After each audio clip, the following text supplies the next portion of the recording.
accountability is being softened in situations where the stakes are still very real. Choices, right? From a conservative viewpoint, this is where the principle of personal responsibility becomes critical.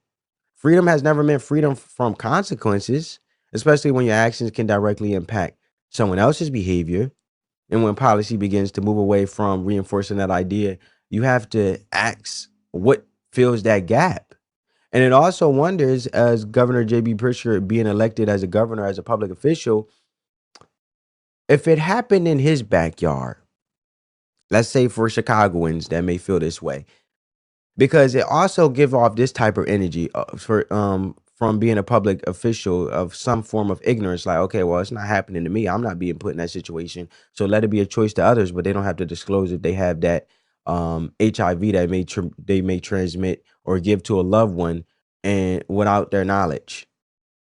So it goes to that saying of, you know how a lot of people don't want you to be successful if they're not successful, where it seems like as a public official, oh, well, it's not happening to me.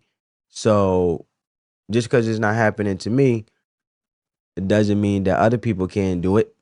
That's what it gives off, that type of energy. Am I wrong, family? As always, we just having a conversation, but it gives off that cultural influence on me.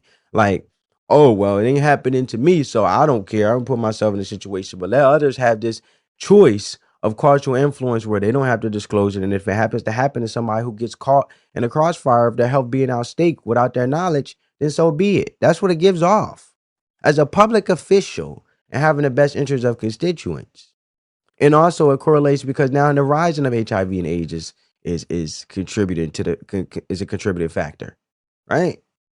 So if the expectation is clearly defined at a legal level, then it has to be reinforced at the cultural level. And right now, that reinforcement isn't always there. Incentives matter, standards matter, and clear boundaries matter. And when those boundaries become less defined, behavior often follows. Prevention will always be more effective than trying to manage consequences after the fact.